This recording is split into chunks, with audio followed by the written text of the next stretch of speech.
ॐ सदाशिवसमारम्भाम् शङ्कराचार्यमध्यमाम् अस्मदाचार्यपर्यन्तां वन्दे गुरुपरम्पराम् ॐ ॐ सहना भवतु सहनावतु सहनौ भुनक्तु वीर्यं कर्वावहै तेजस्करवावहै विनावधीतमस्तु मा तेजस्विनावतु मा विद्विषावहै विद्युरावहै शान्ति ॐ शान्ति शान्ति शान्तिः शान्तिः Om Tat Sat, Om Namah Shivaya. Good morning, everybody. Om Tat Sat. ॐ Om Namah तत्सत् Shivaya. ॐ Good नमः morning, Acharya. शिवाय Good Good morning, morning, Acharya. Acharya ji. We are now in the second chapter, second section, and we had completed mantra number 11. So we will be chanting mantra number 12. Please unmute yourself. We will chant mantra 12, second chapter, second section, Kathopanishad. Eko vashi sarvabhutantaratma Eko echo Vashi वशी Sarvabhuta सर्वभूतान्तरात्मा ekam rupam bahudaya karoti एकं Ekam रूपं rupam बहुधाय bahudaya करोति karoti. तमात्मस्थं येन पश्यन्ति धीराः Tamatmastam yenu येन pashyanti पश्यन्ति धीराः dhiraः. तेषां सुखं शाश्वतं नितरेषाम् तेषां सुखं Tesham sukham शाश्वतं shashvatam नित्यरेषाम् nityareshaam. So, ekaha vasi, that one atma, ekaha atma, which is sarva bhutantara atma, which is antaram in all beings, which is in the inner essence of all beings. And Vashi is the one who controls all. Vashi is the inner controller. Ekam Rupam, that non-dual inner controller remains in the same form, in one form only. And Yaha Karoti seems to transform itself, Bahuda, into many forms.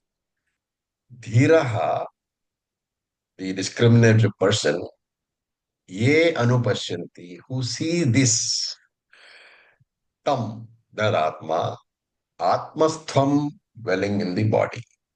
So who see that one Atma which seems to be transforming into many beings is actually only one Atma dwelling in the body, Atmastham, Tesham, those people, Shashvatam Sukham. They enjoy eternal happiness. Na itaresha, not the others, not the ones who do not understand in this manner. Okay. So this mantra and the next mantra, they are talking about Jivatma, Paramatma, Aikyam. Two different names, but the same entity. And why do you have two different names? Because of different ways of perception, right? Different viewpoints, different parameters. For example, the same I am called son by my mother, husband by my wife, and father by my daughter. The one person has different names simply because of different perspectives. And so you can start with any of these names and end up with the reality. So you can start up with Jivatma and end up with Paramatma, or you can start up with Paramatma and end up with Jivatma. The analysis can be in any manner. But what is important is that whether you start with Jivatma or Paramatma, you come to the conclusion that both are non-different. We should note that in Karma Kanda, the way the Purva, the Jivatma and Paramatma are addressed or treated separately. Why? Because there is a worshipper and there is the worshipped. Jiva is the Upasaka and Paramatma is the Upasyam, the one who is worshipped. So, Vedapurva it is Dvaita Bhakti. But Dvaita Bhakti is important because Dvaita Bhakti alone leads to karma, and karma alone prepares the mind with Chitta Shuddhi. But even though Dvaita Bhakti is very critical in this journey, we should know that it is only the beginning. It's only a step. It's only the ladder. The destination can never be Dvaita Bhakti. Therefore, Vedapurva does talk about the difference, the Bheda between Jivatma and Paramatma. But the later portion, the Veda Antaha, Upanishads, they talk about the non-difference. So the same Veda, earlier part talks about differences between the two, later part talks about non-differences between the two. How to resolve this contradiction? You have to see the superficiality of one, right? So, for example, we talk about the wave and the ocean. Superficially looking, one is the karanam, the wave is the karyam, right? The ocean is the karanam, the cause, the wave, which is the karyam. And if you look at it from that point of view, the ocean is all pervading, sarvagatam, while the wave is finite, alpagatam. So, what is the relationship? Creator and created. But you do analysis of ocean, you will see that ocean is nothing but water. You do analysis of wave, you will see that wave is nothing but water. What have you dropped? You have dropped the form only, right? Ocean is all pervading, very large. So that is a form. Water is finite, different forms. That's also a form. You drop the form and we come to the essence, which is the water. So then you realize that there is no such entity, no such substance called the ocean or the wave. The substance is really the water only. The same water in our terms with samashti nama rupaha, universal name and form, is ocean. And the same water with vyashti nama rupaha is the wave. Similarly, Vedanta says there is only one Atma, one Brahman. But by superimposing different names and forms, we create the Jivatma and the Paramatma. When the individual body is the Adhyasa, we have the entity called Jivatma. When the universal body is the Adhyasa, you have the entity called the Paramatma. And in creating Paramatma and Jivatma, you create a Karya Karana Sambandha, the relationship of the creator and the created, right? And therefore you have the Swami, Dasa, and Bhavaha, the attitude of one is the Lord and one is the worshipper. And this you have to come out of.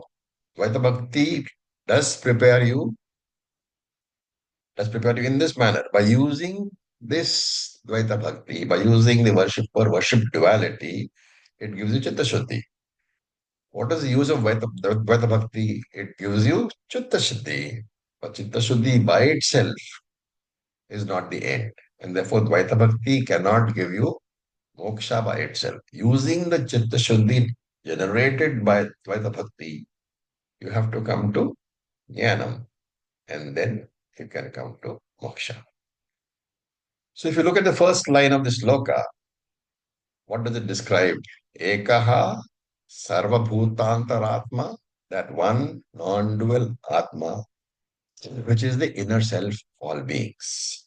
And Vashi is the inner controller of all. Ekam rupam, while remaining in one form, yaha bahuda karoti, it transforms itself seemingly into many forms. Dhiraha ye anupashyanti, the person who has got sadhana chatushta sampanna. The sadhana chatushta sampanna person is called Dhiraha, the discriminative one. Ye anupashyanti, he sees tam, that Atma, Atma's thumb dwelling inside the body. Tesham sasvatam sukham na itaresha. They only enjoy lasting happiness, not the others. So only the person who discovers this discovers aham brahma asmi. Right? When you say I am Brahman, it might sound a very arrogant statement, but it is not. It is a very teaching of the Veda itself. And this Brahman is available where? It is available everywhere, right? What do you mean when you say Brahman is available in my mind as Sakshi Chaitanyam? You have to understand that even though Brahman is available everywhere, it is recognizable only in your mind as the consciousness principle. As the existence principle, Brahman is available everywhere, right?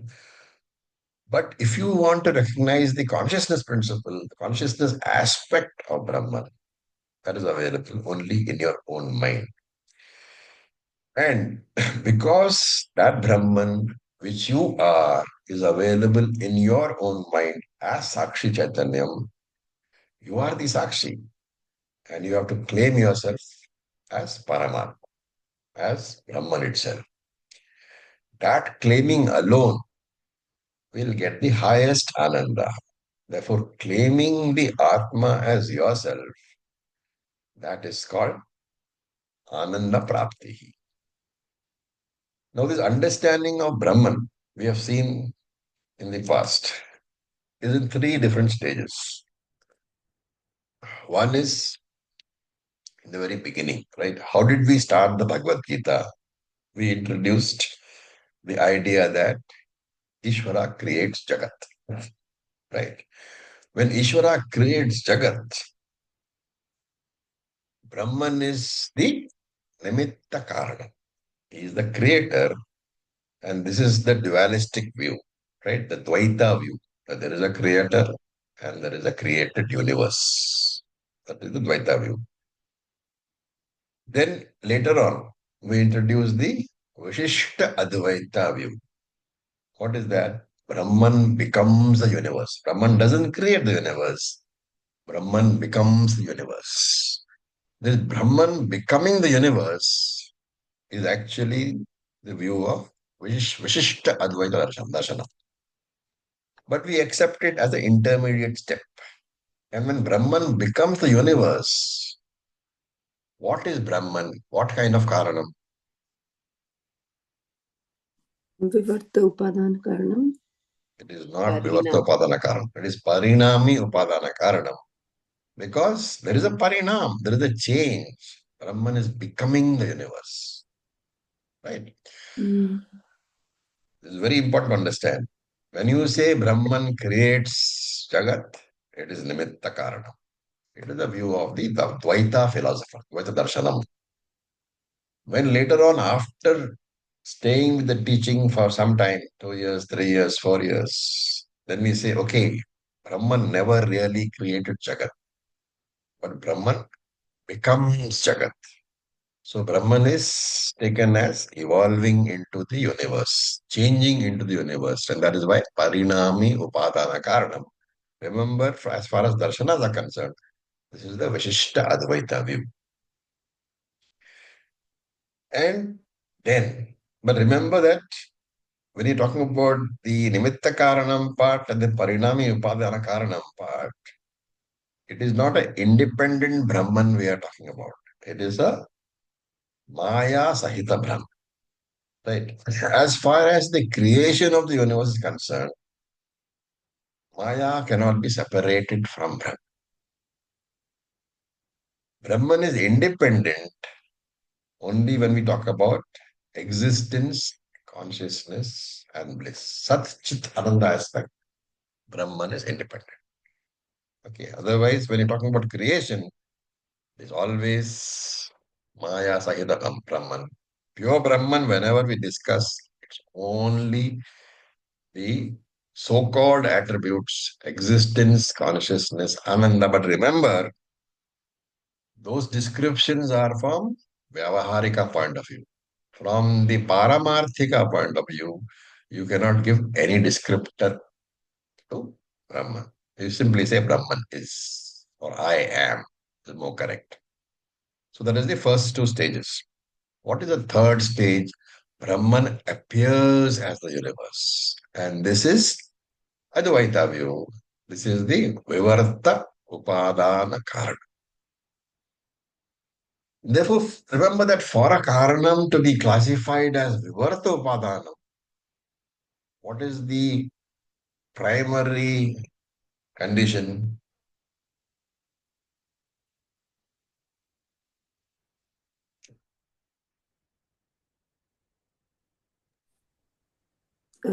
There's no change in it. There must be no change in the karanam. For any karanam to be classified as vivartapadana karanam, you should, on analysis, find that there is no change in the karanam, right? Like the Rajju Sarpaha. What is the karanam for the Sarpaha? The Rajju, the rope. The rope is the cause for the snake, but there is never any change in the rope. And therefore, rope is Vivarta Upadana Karanam. And arising out of this definition, that there should be no change in the Karanam. Remember, this is where the two different levels of reality come. In the rope snake, the rope belongs to which Satyam and the snake belongs to which Satyam. Rope belongs to the Vyavaharik Satyam, the snake belongs to the Pratibhasika Satyam. Correct. So there are two different levels of reality. When you extend that to the universe, there are still two different levels. In the Vivarta Upadana Karanam view, there are still two different levels. But Brahman is Paramarthika Satyam and Jagat is Vyavaharika Satyam. So this is what is said in this particular mantra. Now we look at the next one, the 13th mantra. We will chant. नित्यो नित्यानां चेतनश्चेतनानां Nityo नित्यो Nityanam नित्यानां Chetanashchetananam चेतनश्चेतनानाम् एको बहुनां यो विदधाति कामान् Eko एको बहुनां यो विदधाति कामान् तमात्मस्थं येन पश्यन्ति तमात्मस्थं पश्यन्ति धीराः तेषां शान्तिः शाश्वती न तेषां शान्तिः शाश्वती नित्येषाम् Very similar mantra. Nityaha anityanam. That Atma is permanent. Nityaha anityanam. Among all the impermanent things. Chetanaha chetananam. The Atma is the very consciousness. Chetananam. Among all the conscious beings. And Ekaha. This non-dual Atma. Vidhati kaman. Is the fulfiller of all desires, Bahunam, of everyone.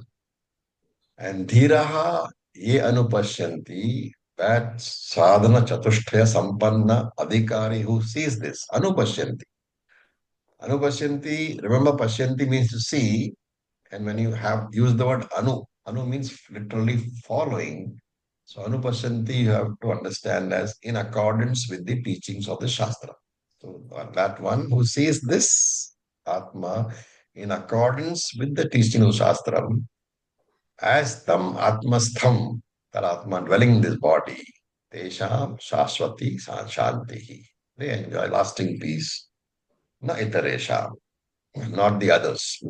Not the others means others who stay in that Dvaitam. They are only perpetuating samsara for themselves. Okay. So, this permanent Paramatma is available where is the question? So he says Nityaha, that permanent Paramatma. Nityaha means what? Eternal, right? Is available among the impermanent. So here you can understand it that permanent Paramatma, that permanent Atma, which is the existence principle, is available as the existence principle among anityana, among all that which exists. Because everything which exists comes into being, comes into existence, and goes out of existence.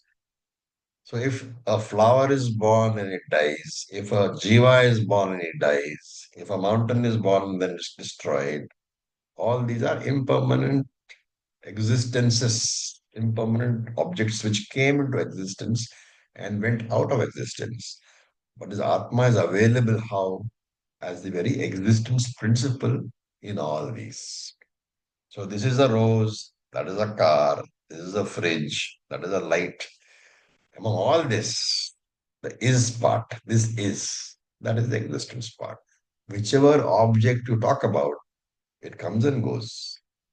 But the fact that the object is the existence part of the object, that doesn't come in. Isness remains. That isness is the consciousness principle, the existence principle. Having talked about the existence principle, he talks about Chetana, Chetanana. So when you talk about this exist Nitya, Anityana, remember he's talking about the existence principle. When he's talking about the Chetana, Chetanana, he's talking about the consciousness principle. So in any conscious being, a conscious being is defined as what? What is the essence for a being to be a conscious being? The presence of Sukshma Sharira. The presence of Sukshma Sharira. So what subtle body is there, then only the consciousness is observed, is evident. And that is why you call it a conscious being. But in a being which is not conscious, a rock, for example, can you say that consciousness is not there? The consciousness is very much there but is not recognized. Why? Because everything is Brahman alone. Brahman is Sat, Chit, and Ananda. Therefore, wherever anything is, that means anything exists. Is part is existence. So wherever anything exists, consciousness also exists. The difference is that because of the absence of Sukshma Shariram, consciousness is not manifest in inanimate objects. So in all inert objects, Paramatma is taken as Sat. In all sentient objects, Paramatma is more often defined as Chit, right? But this Paramatma is the same. And therefore, obviously, we come to the, you know, conclusion that there is only one, one Paramatma. So when we say Vishnu, Shiva, etc., there are only two different names. And when you see people being fanatically, religious, you only have to understand that it is born out of the wrong understanding of the scriptures. And what kind of Paramatma is this? Bahunam Kaman Vidhati. He fulfills the desires of all worshippers. And again, you have to understand he fulfills the desires according to the appropriate type of karma that is done. Therefore, it's not simply enough to do a prayer, to pray, asking for my need to be fulfilled. But that prayer needs to be accompanied by an appropriate karma for fulfilling the desire. The prayer is to ensure that any adrishta phalam, negative adrishta phalam, will not come in the way of your fulfilling the desire. Like if you look at mantra number 12, you will see that the last quarter is Tesham Sukham Shashwatam Netaresham. Right? Those people, Shashwatam Sukham, they enjoy. They enjoy lasting happiness. And here, this mantra, if you look at, it says Tesham Shantim Shantihi Shashwati Netaresham. There is a difference in the words. In the last mantra, it was Sukham. In this mantra, there is Shanti. Right? So Sukham is normally taken as, you can take it as joy, and Shanti you can take as peace. So this is a very important idea.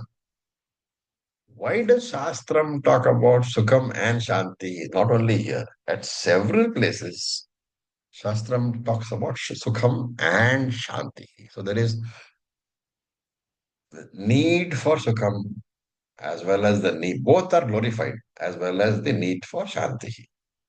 What is the difference?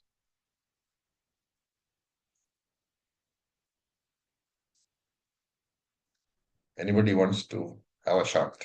Guesswork.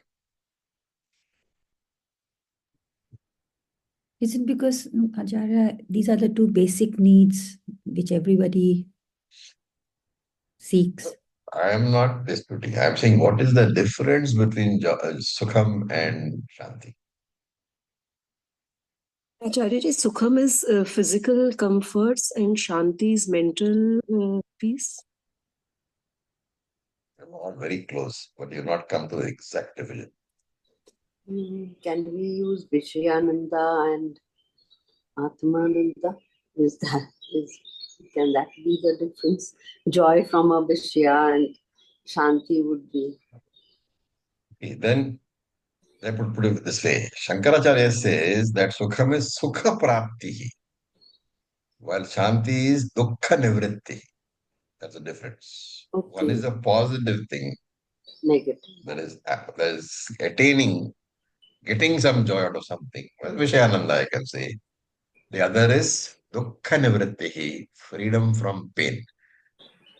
And even when you talk about, so that's a very, very nice distinction to keep in mind always. Why does Shastra use Sukham and Shanti? Because Sukha Prapti is also necessary. Dukkha Nivritti is also necessary. You cannot have both together. And when you talk about Shanti, that is Dukkha Nivritti, you can again have a sub-classification. There is a Shanti which belongs to the mind, which we call reflected Ananda, right? It comes when any reflecting medium which you like comes into being. For example, you know, your child comes into view. So that child reflects the Ananda in your mind. That daughter or son is a cause for reflected Ananda. So that is Shanti, which is an attribute of the mind. Okay, it's a very careful definition. Shanti, which is an attribute of the mind, which belongs to the mind. That is reflected Ananda. The other one is what?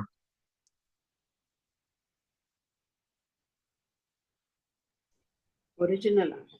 The original Ananda. The original Ananda is meant by Shanti, Dukkha Nivritti. The non-fluctuating Ananda, which never fluctuates. Remember, the reflected Ananda always fluctuates because it depends upon the arrival and departure of the reflecting medium. But the original Ananda is part of our nature and it will never fluctuate. That is called Atma Ananda. Therefore, in that way also you can see. Sukha Prapti is where an object which you like comes into being. Dukkha Nivritti is when you know that you are always free of any sort of sorrow. Atma Ananda. And of course, you should know that we know, all of you know by now, right? That reflected Ananda is of course available to the Ajnani also. Why?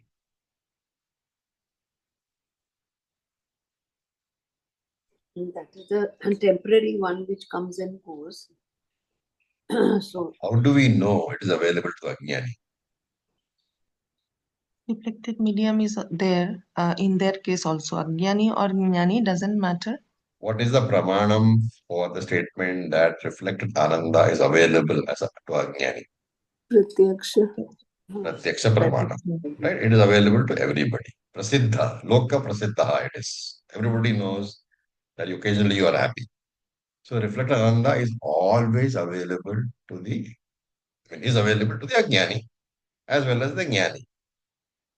But remember that if you have claimed yourself as Ananda Swarupa, the original Ananda you have claimed as yourself, then reflected Ananda is always available as a byproduct.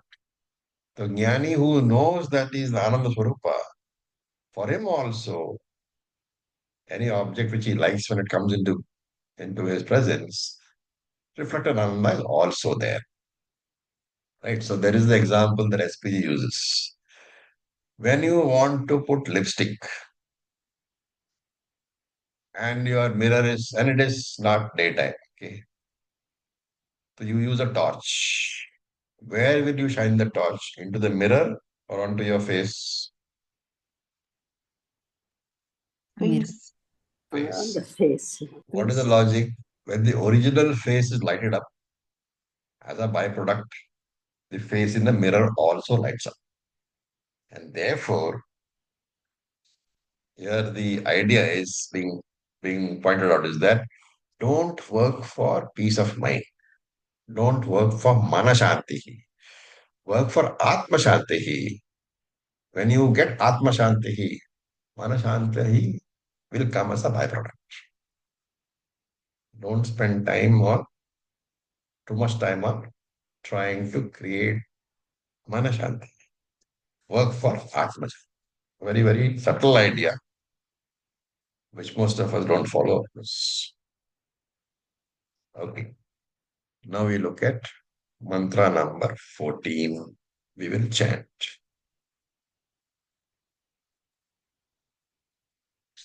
तदेतत्तदिमन्यते तदेतदभिमन्यते तदेतत् तदेतदिति मन्यते तदेतदिति मन्यते अनिर्देश्यं परं सुखम् अनिर्देश्यं परं सुखम् कथं नु तद्विजानीयाम् कथं नु कथं नु तद्विजानीयाम् किं भाति विभाति वा किं किं भाति भाति विभाति वा विभाति वा So iti manyante. Those people who know in this manner, tad iti manyante. Tad etat iti manyante. The whole thing is tad etat iti manyante. So tad etat, that this is this. That is this. That tad etat means that is this, literally. Iti manyante, the people who think in that manner, anirdesyam paramam sukham, the indefinable, aridesham, that which cannot be defined, the non-definable, paramam sukham, supreme ananda, katham nu, how indeed, vijaniyam tat, can I know that, kim ubhati, does that ananda shine by itself, vibhati va, or does it not shine at all, distinctly? Right? This is the idea which is being conveyed. There's a question. Who's asking the question? Nachiketas. So in the last mantra, we saw Paramam Sukham, right? And what is this Paramam Sukham?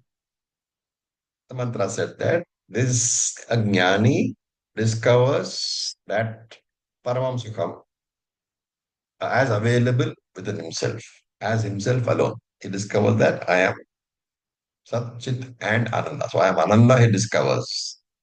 This Paramam Sukham, I am, he discovers. So the question is, how do I discover? So he says, Tad etat iti manyante. That Ananda I am. The wise people recognize, the Jnani recognizes. And Paramam Sukham, that highest Sukham, Anirdeshyam, which is not capable to define or describe. Katham nu tat vijaniyam. How can I also discover that Ananda? Kim ubhati. Now this ubhati here is it available for my experience? Is it perceptible to me? Is it available for my experience? Or vibhati va? So this ubhati and vibhati, they have to be understood in two different ways. One is ki vibhati, is it generally available for me? This supreme ananda, which is my own nature, is it generally available for me? Kim ubhati or vibhati va. So here you would understand vibhati as available through a specific experience. Okay. So ubhati is generally available to me. Or vibhati, is it visheshena ubhati, available as a special experience to me? What kind of special experience? Maybe in samadhi, maybe nirvikalpa samadhi, right? That kind of thing. So he's saying that, is it generally available to me? Or will it come as a very specific experience in a specific state? Do I have to go into nirvikalpa samadhi? We can also reword this. Will that vibhati vav means, will that eternal ananda only come as a mystic experience? So here you will see that there are a lot of people who, after having studied Vedanta, after having understood that I am Brahman, when they see that Brahman experience of Ananda, I must experience. I must experience Brahman is their logic. So, and they sit in meditation and they try to get into samadhi, hoping that Brahman experience will be there. Okay. What is the logical problem if eternal Ananda comes in some state like samadhi? Then it is impermanent. It also goes. Yes, whatever comes must go. Something which comes cannot stay eternally. That is the law of nature. Therefore, the eternal Ananda that is you, the Brahman Ananda that is you, can never be experienced. So that is the idea conveyed. Don't ever try to experience Brahman. It will never happen. Because you are Brahman. You cannot experience yourself. Your face, you can never see. And don't say that I see my face in the mirror. What you see in the mirror is the reflected face, not the original face. So whatever Ananda you experience in quotes is always reflected Ananda. Never the real original Ananda. Just as you can never see your original face, but you can definitely see your reflected face. You can never experience Brahman consciousness or Ananda by yourself. But any Ananda that you experience in inverted commas, is always reflected Ananda. This principle has to be driven into your mind. Whatever I experience is never me. It's always reflected on me. Okay. So we can give you the example of which I often use. I'm sure all of you all know, but I'll repeat it anyway. So there is this dog. Anybody wants to complete the story? The dog and the beach story? Uh-huh. May I try? Please go ahead. This dog picks up the dry bone on the beach. We are talking about that, isn't it, Acharya? And he's bites the bone, and the blood which comes out of his own mouth, he thinks the blood is coming from the bone that he's chewing. And so he's mistaken Ananda that he's getting from the, thinking he's getting it from the bone, actually it's from him, his own. Yes. So the blood which he thinks is coming from the bone, Yeah. the bone is the reflecting medium here. He thinks it is the bone's blood, whereas really speaking, it is his own blood. So any Ananda which I am getting, and I think, I am getting it from strawberry ice cream. Remember, the Ananda doesn't belong to the strawberry ice cream. The strawberry ice cream is the reflecting medium for my original Atmana. A very nice example, which I always liked. Anyway, we go on to mantra number 15, a very, very famous mantra used in all the artis. न तत्र सूर्यो भाति न तत्र तत्र सूर्यो भाति न चन्द्रतारकम् न न चन्द्रतारकम् चन्द्रतारकम् Ema vidyuto bhanti kutoyam agnihi. Ema vidyoto bhanti kutoyamagnihi. Tameva bhantamanubhati sarvam. Tameva bhanti manubhati sarvam. Tasya bhasa sarvamidam vibhati. Tasya bhasa sarvamidam bhati. So those who have been in artis, when exactly is this mantra recited? Towards At the the end. end, Towards the end, what is the, event which accompanies this mantra? The diya is lit and we are. The diya is lit and shown around the deity, and that bell is rung. Right? All those things one should not forget because we are all Vedikas. What is the significance? So he says, Suryaha tatra nabhati. Tatra means that. Which that? That Atma. Suryaha tatra nabhati. The sun cannot illuminate or reveal that Atma. Na Chandra. You have to repeat. Na Chandra tatra bhati. The moon cannot reveal the Atma. Na tarakam tatra bhati. The stars cannot reveal the Atma. Na ime vidutaha. Vidutaha is lightning flash. Na ime vidutaha tatra bhanti. These different flashes of lightning, plural in number, do not illuminate or reveal that Atma. And then, Kutaha I am Agnihi, how can this fire referring to the flame of the lamp which you are holding, how can this fire? So you have to complete that. Tatra Pati. How, when the sun cannot illumine, when the moon cannot reveal, when the stars cannot reveal, when the lightning flashes cannot reveal, how can this tiny flame of lamp illumine that Atma, reveal that Atma? This is the completion of the sentence. Then, why can it not reveal? Because Sarvam Anubhati Tameva. Everything is revealed by that Atma alone. Bhantam, that Atma which is self illuminating, which is self luminescent. Tasya bhasa, by the light of that Atma, Sarvam idam vibhati. All this is revealed. Now, this is a almost a repetition of a mantra we already did in another Upanishad, Mundaka. Mundaka Upanishad 2 to 11.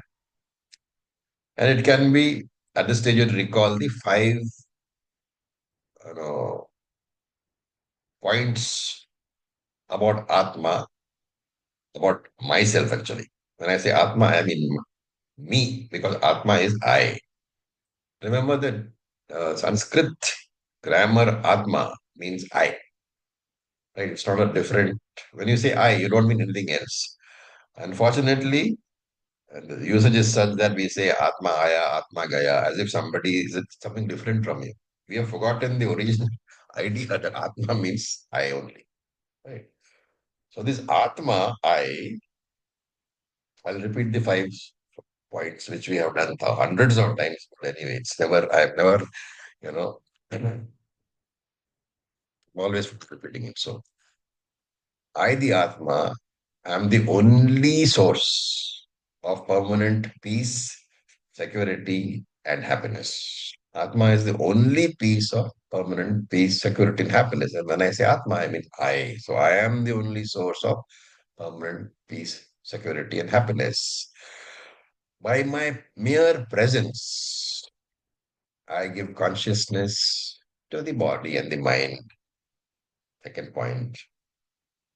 By the mere presence of Atma, I give consciousness because I am Atma. So I give consciousness to the body and I experience the Jagat through the body. I am not affected even while interacting with the material world through the body. The experiences of the body, the material body, or the experiences of the material jagat, they do not affect me because I am asangaha. By forgetting my real nature as Atma, I convert life into a burden. I become a samsari. But if I remember my real nature always, then for me, life is an entertainment. This you must never forget. These five ideas. And here in this mantra, what is Yamraj saying? He's pointing out that the infinite Ananda can never be attained by searching for it. Because all searching, remember, any search which you do is within the universe. The universe is anatma, and anatma does not have ananda present in it. Permanent ananda is not present in anatma because permanent ananda is the very nature of the experiencer, of the searcher. You, the Atma, you are the Atma. You are also searching for Ananda. But that very Ananda is your own Swarupam. And therefore, you can never look for the Ananda, whatever Pramana you use. And therefore, he says Surya, Chandra, Tarakam, Vidyutam, Agni. All these you can use for, perceiving worldly objects. They're all sort of Pramanam, powerful ones, powerful lights, Surya, Chandra, not so powerful lights, Tarakam, Vidyutam, Agnihi. But none of these lights can reveal the Nitya Ananda, which means permanent Ananda is not experienceable as an object. When you say none of the lights can reveal Nitya Ananda, it means that permanent Ananda cannot be experienced at all as an object which can be illumined. And why five lights? Surya, Chandra, Tarakam, Vidyutam, Agni. Five lights. Five lights because they're symbolic of the five pramanams which you use to study in the world and to interact with the world. Even remember, even Vedantic pramanam cannot reveal Atma. Vedantic pramanam can only reveal ignorance. Yeah, sure. You are clear about this? That Ji, Acharya. Vedantic pramanam cannot reveal the Atma. Vedantic pramanam can reveal only ignorance. And in technical terms, there is no question of phala vyapti over here. Vritti vyapti is there, but phala vyapti is not there. And since it was a long time, we talked about vritti vyapti and phala vyapti, I'd like to just wind up the discussion by giving you a small recap of these two terms. All knowledge, all jnanam takes place in the mind, the antakaranam, in the form of vritti, thought. Right? Now, Shastra says that when you perceive an object, let us say I am perceiving a rose flower in front of me. What is the Shastric view of how you come to know that this is a rose? Let me explain that. According to Shastram, the antakaranam is not physically limited in the body, inside the body, but it flows out through the relative sense organ and encompasses the object of knowledge. So in this case, when I am looking at the rose, the antakaranam is antakarana vritti, right? Not when I say antakarana, there is no difference between antakaranam and vritti here because all jnanam takes place in the form of vritti only.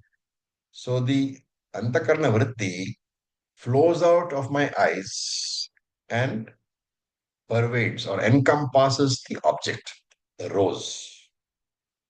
This flowing out of the antakarana vritti to cover up the rose, to encompass the rose, to pervade the rose, it is called vritti vyapti.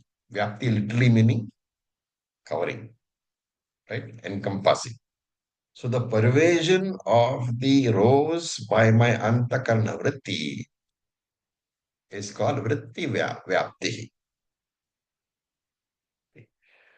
Now again, little bit of background why we are talking like this. The entire universe is a product of Prakriti, Maya.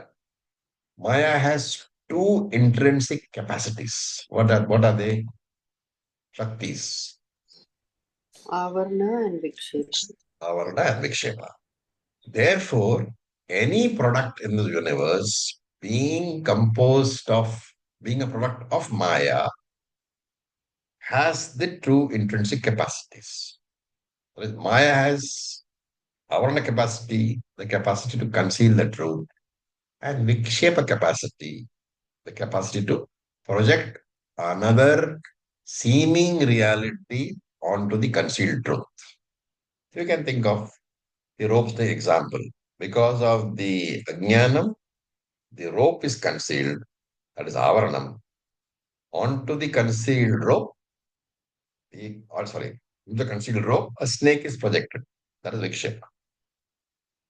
So, as products of Prakriti, every object in the universe is also associated with Avaranam and Vikshepa. It is the Avarana Shakti associated with every object that conceals its nature and it becomes unknown. So, in this looking at the rose, if you are breaking into steps, you have to break it into steps for the purpose of understanding. When the rose is in front of you, initially it's a product of Prakriti. It is not known. How does it is not known? So the Avarana Shakti is in operation. Now, the vritti vyapti happens. Your antakarna vritti flows out through your eyes and covers the rose or envelops the rose. Remember, when vritti vyapti envelops the rose, can you say the object is known? The rose is known. Not yet. Why do you say that? Because the next step I would need to make it's right now knowable, but in the next step I would need consciousness or consciousness to make it. Excellent. So when the vritti envelops the rose, remember it doesn't remove the avarana. It makes the object potentially knowable. The avaranam becomes capable of being removed. So the rose becomes potentially knowable. The actual knowing requires consciousness, chaitanyam. The antakarna vritti is by itself anatma, jada. It cannot know anything on its own. Therefore, when it envelops the rose, you cannot say rose is known, it becomes potentially knowable, which is a different state from before when the Antakarna Vritti was not enveloping the rose. So there's a state where it is unknown. The second state is where the rose becomes potentially knowable. And of course, you cannot say that there is a time sequence in this, right? Because the Chaitanyam is reflected in the Antakarna Vritti as Chidavasa. So almost simultaneously with this, at the very same moment that the vritti vyapti takes place, the consciousness also is present in the vritti. And therefore, the moment the antakarna vritti pervades the rose and makes it potentially knowable, the reflected consciousness, the Chidabhasa reflected in the Antakarna Vritti also pervades the rose. And in that very same instant, my mind becomes aware of the rose. This is called Phala Vyapti, the pervasion of the Antakarana vritti onto the rose is called vritti vyaptihi. The simultaneous pervasion of the reflected consciousness onto the rose is called phala vyapti. Okay. Phala, the word phala is used for reflected consciousness for a very simple reason. The consciousness is pratiphalita. Pratiphalita means reflected, where in the antakarna vritti, and therefore this pratiphalita uh, pratiphalita chit, the reflected consciousness is sometimes referred to by some authors also as phala. And therefore the reflected consciousness pervading a rose is called phala vyapti. You might as well say chidabhasa vyapti, but instead of chidabhasa, it is called phala. So these are two steps. Both steps are required for the jnanam to take place. And Yamaraj says that Ananda can never be the object of a pramanam. It can never be a prameyam. Therefore, what can never be an object for a pramanam cannot be revealed through any pramanam. What is it then? Tameva bhantam anubhati sarvam. The same nitya ananda is available as I, the Atma. Do you understand why they are saying that phala will not take place? Because RC is the source, and OC is the source of RC. So if we are considering OC to be what it called revealed, then how is it possible that from RC we can reveal the OC? That is exactly what the mantra says. How is it possible that any light which is seen only because of Atma, that light can reveal the Atma? Right? That is the text of this particular mantra. So remember that Bimba Atma, that is the original Atma, is the subject and can never be experienced as an object. In Sanskrit, it is asamvedyam, not experienceable at all. But Pratibimba Atma, reflected Atma, reflected consciousness, is samvedyam, experiencable. Bimba Atma is nitya, eternal, because it is Atma Anandaha. Pratibimba Atma is anityam, because it depends for its very existence as well as the quality on the reflecting medium, which is the mind, which is constantly changing. Since the quality of the reflection depends upon the reflecting medium, Pratibimba Ananda has got gradations. Mild, more better, more better, superior. All depends upon the gradations of the art. Therefore, all experienced pleasures are always Pratibimba Ananda. They will arrive and depart, and in that Ananda, there will also be many, many levels of Ananda. Right? Therefore, Krishna said, Matra Spashastu Kaunteya. How can I handle my mind so that this reflected Ananda will be available more and more? This we saw in Taittiriya Upanishad. So we will see in Taittiriya Upanishad, because in this group we have not done it. So I'm not specifying it now. When we come to Taittiriya Upanishad, you will see that there are various gradations of Ananda. There is Ananda Mimamsa, analysis of Ananda in Taittiriya Upanishad, where we will see all this. With this, the Dvitiya Valli, the second Valli, is also completed. Now we have to go to Tritiya Valli, which we will do in the next session. Om Purnamadah Purnamidam Purnat Purnamudachyate Purnasya Purnamadaya Purnam Eva Vashishyate Om Shanti Shanti Shanti Shanti Shanti Shanti Om Tat Sat. Om Namah Om Shivaya. Tat Thank Sat. you for Om your Namah patience. Shivaya, sir. Thank you, sir. Thank you. Thank you, Ravi ji.